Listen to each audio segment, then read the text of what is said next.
৳৪,০০,০০০ R15 second hand V4 ২ দিন না চালাইতেই piston সামনে পিছনের ব্রেক প্যাড বলে আই অ্যাম নো মোর। বাইকের সাউন্ড শোনার পরে বাইকার হয়ে গেল। আসসালামু আলাইকুম, কেমন আছেন সবাই? সবাইকে স্বাগতম জানাই মোটো স্পোর্টস বাইক সার্ভিসে।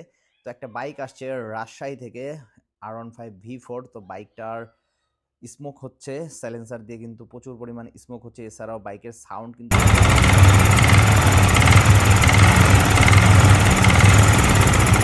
মিটারে শো করতেছে বাইকটা চলছে অনলি 12,000 কিলোমিটার, কিন্তু বাস্তবে মনে হয় না যে 12,000 কিলোমিটার এটা চলছে, মেবি টেম্পারিং করা আছে মিটার। তো যাই হোক, বাইকটা আমরা মাস্টার ক্লিনিং সার্ভিস করব, প্লাস হাফ ইঞ্জিনের কাজ করা হবে। তো বাইকটা ফার্স্টে আমরা পার্ট বাই পার্ট খুলে নিছি। প্রত্যেকটা বাইক আমরা যেভাবে খুলে নেই মাস্টার ক্লিনিং সার্ভিসে, তো এই বাইকটাও আমরা খুলে নিছি। বিভিন্ন জায়গায় বিভিন্নভাবে ময়লা আটকায় আছে। তো সম্পূর্ণ বাইকটা হয়তো পরিপূর্ণভাবে কখনো সার্ভিস করে নাই, না হলে বাইকটা হয়তো অনেক হাজার কিলোমিটার চলা বাইক। তো যাই হোক, বাইকটা আমরা মাস্টার ক্লিনিং সার্ভিস করব, প্লাস হাফ ইঞ্জিনিয়ার কাজ করব। তো সাথেই থাকবেন, আমরা ভিডিও বেশি বড় করব না। মাস্টার ক্লিনিং সার্ভিসের যে ওয়াশের যে সেক্টরগুলো, ওয়াশের সাইডগুলো আজকে আমরা দেখাবো না, কিছু চাপায় চাপায় আমরা ভিডিওগুলো করব। তো আমরা ইঞ্জিনটা বাইক থেকে আলাদা করে নিছি, কারণ ইঞ্জিনটা আমরা খুলবো, হাফ ইঞ্জিনটা খুলবো, খুলে দেখবো যে ভিতরের কি অবস্থা, কেন নয়েজ হচ্ছে। যে নয়েজটা আমরা ফার্স্টে শোনাইছি আপনাদের, তো এই নয়েজটা ইঞ্জিন থেকে আসতেছে। তো আমরা মেবি হয়তো বাইকের ক্যামে প্রবলেম থাকতে পারে, আর রোকারটাও আমরা দেখবো, ক্যাম রোকার আরও টুকিটাকি রিং পিস্টনের হয়তো সমস্যা আছে, যেহেতু ইঞ্জিন অয়েল টানে। তো ফার্স্টে আমরা ইঞ্জিনটা উপরের হেড কাভারটা খুললাম, দেখেন কি কালারের দুর্দশা। আর সিলিন্ডার ব্লকটা আমরা চেক দিব। তো এই উপরের সাইডটা, এই যে ভ্যালভ কিন্তু লিক করে, এই ভ্যালভ লিক করার কারণে কিন্তু ইঞ্জিন অয়েল শর্ট হয়। এছাড়াও আমরা ইঞ্জিনের প্রত্যেকটা সেক্টর দেখবো যে খুলে কোথায় কোথায় সমস্যা আছে। এই যে এটা হচ্ছে মেন প্রবলেম, পিস্টনটা কিন্তু সিজ করছে, আর সিলিন্ডার ব্লকের ভিতরেও কিন্তু প্রচুর পরিমাণে স্পট আসছে।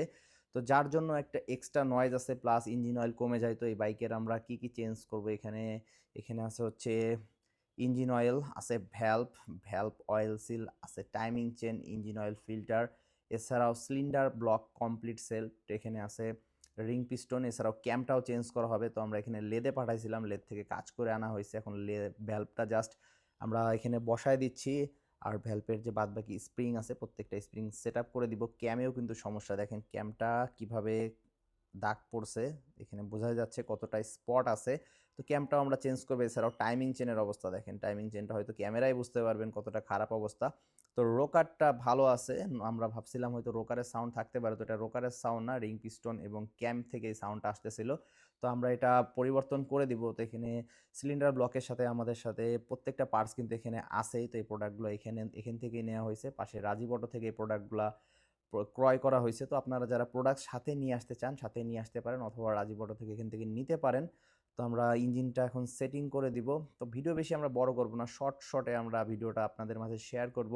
তো যারা দূর দূরান্ত থেকে আসেন, অবশ্যই একদিন আগে যোগাযোগ করে আসবেন। যোগাযোগ করে না আসলে তাহলে কিন্তু ঘন্টার পর ঘন্টা বসে থাকতে হবে। তো খুব একটা বাইকের সার্ভিস এখানে করা হয় না, প্রত্যেকদিন একটা করে মাস্টার ক্লিনিং সার্ভিস আর ছোট্ট কাজ করা হয়। তো স্ক্রিনে যে নাম্বারটা দেওয়া আছে, এই নাম্বারে যোগাযোগ করে আসবেন। তো রোকারটা আমরা রাখছি, ক্যামটা পরিবর্তন করছি, টাইমিং চেনটা পরিবর্তন করছি, আর ইঞ্জিনটা এখন আমরা ফাইনাল সেটআপে যাচ্ছি। প্রত্যেকটা নাট সঠিকভাবে বসাবে এবং সঠিকভাবে কিন্তু প্রত্যেকটা নাট কিন্তু টাইট দিয়ে দিব পারফেক্টভাবে। টর্ক রেঞ্জের মাধ্যমে আমরা প্রত্যেকটা নাট পারফেক্টভাবে টাইট দিয়ে দিচ্ছি। তো মোটামুটি কাজ প্রায় শেষ। ইঞ্জিনটা এখন আমরা জাস্ট ট্যাপিটটা মিলাবো, ট্যাপিটটা অ্যাডজাস্ট করবো ফ্লায়ার গেজের মাধ্যমে। ট্যাপিটটা অ্যাডজাস্ট করে আমরা ইঞ্জিনের কাজটা ফাইনাল করে দিব এবং লাস্টে ইঞ্জিনের সাউন্ড আপনাদের মাঝে শেয়ার করার চেষ্টা করবো ইনশাল্লাহ। তো ভিডিওতে সাথে থাকবেন, খুব একটা বড় হবে না ভিডিও, বাদবাকি টুকিটাকি যে কাজগুলো আছে এই কাজগুলো আমরা শর্ট করে দেখাই দিব। তো ইঞ্জিনটা ভালো করে ওয়াশ করে নিচ্ছি, বাইকে সেটিং করার আগে সুন্দর করে ওয়াশ করে নিচ্ছি। ইঞ্জিনে প্রচুর পরিমাণে ময়লা হার্ড হয়ে গেছে ময়লা, তো আমরা সুন্দর করে এটা পরিষ্কার করে দিচ্ছি। তো আলহামদুলিল্লাহ ইঞ্জিনের কাজ কমপ্লিট। এখন আমরা ওয়াশ টোয়াশ সব কমপ্লিট পারফেক্ট, জাস্ট আমরা এটা বাইকে আমরা বসাই দিব। তো এরপরে বাইকের অন্যান্য কিছু কাজ আমরা করব। থ্রটল বডিটার অবস্থাটা খুবই বেহাল অবস্থা, থ্রটল বডির প্রত্যেকটা অংশে কিন্তু ময়লায় জর্জরিত। তো মাস্টার ক্লিনিং সার্ভিসের যে সাইডের যে কাজগুলো, এখন ওই কাজগুলো আমরা করব। তো থ্রটল বডিটা আমরা সবসময় মাস্টার ক্লিনিং সার্ভিসে ক্লিন করে দিয়ে থাকি। তো এখানে WD-40 প্রয়োজন হয়, এই WD-40টা আপনাদের কিনে দিতে হবে যারা সার্ভিস করতে আসেন। অবশ্যই আপনাদের জানার দরকার আছে। তো WD-40টা আমরা আপনাদের মাধ্যমেই নিয়ে থাকি, কারণ প্রত্যেকটা সেক্টরে WD-40 প্রয়োজন হয়। তো থ্রটল বডিটা সুন্দর করে আমরা এখানে ক্লিন করে দিচ্ছি। থ্রটল বডিতে যে ময়লা জমছিল, তো থ্রটল বডি সবসময় চেষ্টা করবেন যখন ফুয়েল পাম্প এফআই ক্লিন করেন এর সাথে সাথে কিন্তু থ্রটল বডিটাও ক্লিন করে নেবেন, না হলে কিন্তু কোনো লাভ নাই। 3টা সেক্টরই একসাথে ক্লিন করবেন, আলাদা আলাদা ক্লিন করে ভুলে যাবেন না যে শুধু এফআই ক্লিন করলাম, থ্রটল বডি ক্লিন করার প্রয়োজন নাই। এই কাজটা করবেন না, এই কাজটা করলে কিন্তু বাইকে দম মারার চান্স থাকে। তো আলহামদুলিল্লাহ চকচকা ঝকঝকা যতটা ময়লা ছিল প্রত্যেকটা সেক্টর থেকে কিন্তু আমরা ময়লা ক্লিন করে দিছি। তো এরপরে হচ্ছে আমরা ফুয়েল পাম্পটা ক্লিন করে দেবো। এই মাস্টার ক্লিনিং সার্ভিসের ভিতরে ফুয়েল পাম্পটা সম্পূর্ণভাবে আলাদা আলাদা আমরা করে নিব। এরপরে ফুয়েল পাম্পের প্রত্যেকটা অংশ সুন্দর করে ক্লিন করব, এবং ক্লিন করা হয়ে গেলে অবশ্যই হাওয়া মেরে এটা কিন্তু শুকায় নেব যাতে কোনো রকম কোনো লিকুইড ভিতরে না থাকে। তো প্রত্যেকটা সেক্টরে কিন্তু এইভাবে সময় নিয়ে কাজ করা হয়। তো এক একটা বাইকের সার্ভিস করাইতে 10 থেকে 12 ঘন্টা সময় লাগে। যারা আসবেন দূর থেকে আসবেন, হাতে সময় নিয়ে আসবেন। দেখেন কি বের হচ্ছে, শুধু মামা ময়লা আর ময়লা। তো আমরা প্রত্যেকটা সেক্টর থেকে ময়লা বের করতে ভালোবাসি।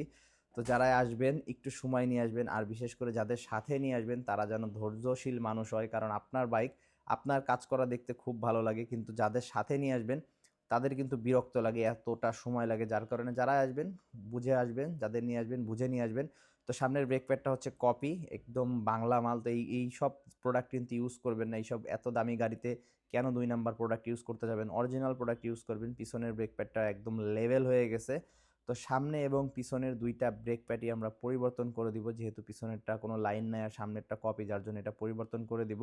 আর ড্রাম রবারটার অবস্থা খুব একটা ভালো না। ড্রাম রবারটা আমরা দেখছি প্রচুর পরিমাণে গজে। তো ড্রাম রবারটা মেন হচ্ছে টায়ার দিয়ে এটা গ্যাটিস মারা। তো এইসব বাইকে গ্যাটিস ইউজ না করাটাই ভালো। এত দামি একটা বাইক সামান্য একটা ড্রাম রবারে গ্যাটিস মেরে না চালানোটাই বেটার মনে করি। প্রত্যেকটা জায়গায় কিন্তু এই গ্যাটিস মারা, তো এটা আমরা চেঞ্জ করে দেবো, এটা আমরা রাখবো না। আর চেন স্পকেটের এই সাইডগুলো, বাইকের যত সাইড আছে প্রত্যেকটা সাইড আমরা সুন্দর করে ওয়াশ করে দিব পারফেক্টভাবে, একদম চকচকা ঝকঝকা করে দিব বাইকটা। তো ওয়াশের সেক্টরের যে ভিডিওটা আমরা দেই প্রায় 3-4 মিনিটের ভিডিওটা অনেকেরই পছন্দ না। তো এই বাইকের বল রেসারে প্রবলেম ছিল, বল রেসারটা আমরা গ্রিজিং করে ভালো করে ইনস্টল করে দিছি। এছাড়াও টুকিটাকি আরও প্রবলেম ছিল, প্রত্যেকটা সেক্টর কিন্তু সুন্দর করে এখানে দেখে দেওয়া হয়েছে। তো ভিডিওটা বড় হবে, যার জন্য আমরা প্রত্যেকটা সেক্টর এই ভিডিওর ভিতরে দেখাই নাই। তো মাঝে মাঝে আমরা কয়েকটা সেক্টর দেখাবো, এক একটা বাইকে সম্পূর্ণ কাজ দেখাবো না। তো যারা আসবেন যে প্রবলেমগুলো আছে অবশ্যই শেয়ার করবেন আমাদের সাথে। তো এখানে যত ময়লা দেখতেছেন ইনশাল্লাহ একটু পরে আর কোনো ময়লা আবর্জনা থাকবে না, সব আমরা ক্লিন করে দেবো মাস্টার ক্লিনিং সার্ভিসের ভিতরে। তো আমাদের ঠিকানা হচ্ছে টাঙ্গাইল জেলা মির্জাপুর থানা, এক্স্যাক্ট হচ্ছে দেওহাটা। তো যাদের বুঝতে অসুবিধা হবে আমাদের হোয়াটসঅ্যাপ নাম্বারে নক দিবেন, ইনশাল্লাহ আমরা লাইভ লোকেশনটা শেয়ার করার চেষ্টা করব। তো যাই হোক, বাইকের কাজটা কমপ্লিট করা হয়েছে, এখন আমরা বাইকার ভাইয়ের কাছে বাইকটা ডেলিভারি করে দিব। ভালো থাকবেন সবাই। তো ফাইনালি এটার বাইকের হচ্ছে মাস্টার ক্লিনিং এবং হচ্ছে যে ইঞ্জিন হাফ ইঞ্জিনের আমরা কাজটা করি। তো ফার্স্টে কিন্তু আমরা এই বাইকের নয়েজটা আপনাদেরকে ভিডিওতে তুলে ধরছিলাম। তো লাস্ট পর্যায়ে ভিডিওর একদম বাইকটা সার্ভিসও ডান, প্লাস হচ্ছে আমাদের যে ইঞ্জিনের কাজটা করলাম সেই কাজটা কতটুকু সাকসেস আশা করি আপনারা এই সাউন্ডের মাধ্যমে বুঝতে পারছেন। তো অবশ্যই সেকেন্ড হ্যান্ড বাইক কেনার আগে সাবধানতা অবলম্বন করুন, কেননা হচ্ছে প্রোডাক্টে যে রিডিংগুলো থাকে সেটা অ্যাকচুয়ালি অরিজিনালি নাও হতে পারে। তো এইসব বিষয়ে একটু এক্সপার্টদের পরামর্শ নেওয়ার চেষ্টা করবেন। আর হচ্ছে বাইকটার মাস্টার ক্লিনিং এবং হচ্ছে হাফ ইঞ্চিনে কাজ করা হয়, সিলিন্ডার ব্লক চেঞ্জ করা হয় টোটালি বাইকটার। ঠিক আছে, ধন্যবাদ।